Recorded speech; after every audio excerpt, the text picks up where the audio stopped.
যুক্তরাষ্ট্রের সেপ্টেম্বর নাগাদ সুদ হার কমাতে প্রস্তুত ফেডারেল রিজার্ভ। আর্থিক খাতের নিয়ন্ত্রক সংস্থাটির চেয়ারম্যান জেরোমে পাওয়েল সম্প্রতি বলেছেন, সুদ হার কমানোর সময় হয়ে এসেছে।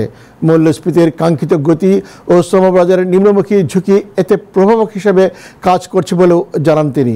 বিস্তারিত রিপোর্টে। যুক্তরাষ্ট্রের কেন্দ্রীয় ব্যাংক ফেডারেল রিজার্ভের চেয়ারম্যান জেরোম পাওয়েল বলেছেন, নীতিসুদ কমানোর সময় এসেছে, তবে কবে নাগাদ তা কমানো হবে এবং কী হারে কমানো হবে সে বিষয়ে তিনি বিশেষ কিছু বলেননি। শুক্রবার যুক্তরাষ্ট্রের জ্যাকসন হলে অনুষ্ঠিত এক সম্মেলনে জেরোম পাওয়েল একথা বলেন। এতদিন সুদ হার কমানোর বিষয়ে স্পষ্ট করে কিছু বলা না হলেও এবারই প্রথম জেরোম পাওয়েল পরিষ্কারভাবে বললেন, নীতি সুদ হার কমানোর সময় এসেছে।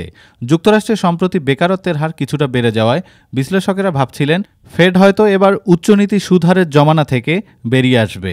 সেই সঙ্গে যুক্তরাষ্ট্রের মূল্যস্ফীতির হারও জুলাই মাসে কমেছে, ফলে সার্বিকভাবে ধারণা ছিল ফেডারেল রিজার্ভ হয়তো এবার নীতি সুদ হার কমাবে।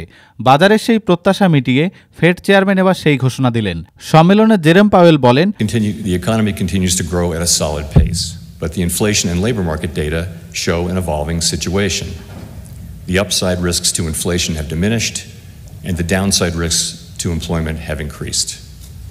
As we highlighted in our last FOMC statement, we are attentive to the risks to both sides of our dual mandate. The time has come for policy to adjust. The direction of travel is clear, and the timing and pace of rate cuts will depend on incoming data, the evolving outlook, and the balance of risks.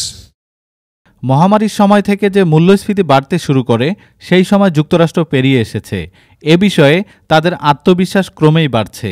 July মাসে মূল্যস্ফীতির হার 2.9% নেমে আসার কারণেও এই আত্মবিশ্বাস সৃষ্টি হয়েছে। যদিও পাওয়েল বলেছেন, কবে ও কী হারে এই নীতি সুদ হার কমানো হবে তা নির্ভর করবে তত্ত্ব উপাত্তের ওপর। ফেডারেল রিজার্ভ গত বছরের জুলাই মাসের পর নীতি সুদ হার বাড়ায়নি। এতদিন ধরে তা অপরিবর্তিত আছে। যুক্তরাষ্ট্রের নীতি সুদ হার এখন 2 দশকের মধ্যে সর্বোচ্চ। এই সময়ের মধ্যে বিশ্বের অনেক কেন্দ্রীয় ব্যাংক নীতি সুদ হার কমিয়েছে। মূলত মহামারীর সময় সরকার জনগণ ও প্রতিষ্ঠানগুলোতে বিপুল পরিমাণ প্রণোদনা দেওয়ায় এই সময় বেকারত্ব ততটা মাথাচাড়া দেয়নি। যদিও নীতি সুদ বাড়লে বেকারত্ব সাধারণত বেড়ে যায়। এমনকি অতীতে নীতিসুদ বৃদ্ধির কারণে যুক্তরাষ্ট্র মন্দার কবলেও পড়েছিল, কিন্তু এবার সেরকম কিছুই হয়নি। তেমন না হওয়ায় মানুষের যাপিত জীবনে বিশেষ পরিবর্তন আসেনি, কিন্তু সম্প্রতি দেশে বেকারত্ব বাড়তে শুরু করেছে। জুলাই মাসে বেকারত্বের হার 4.3% উন্নীত হয়েছে। এই পরিস্থিতিতে কিছুটা শঙ্কা সৃষ্টি হয়েছে, অর্থাৎ ফেডের এই নীতি অনেক মানুষের কর্মহীনতার কারণ হতে পারে।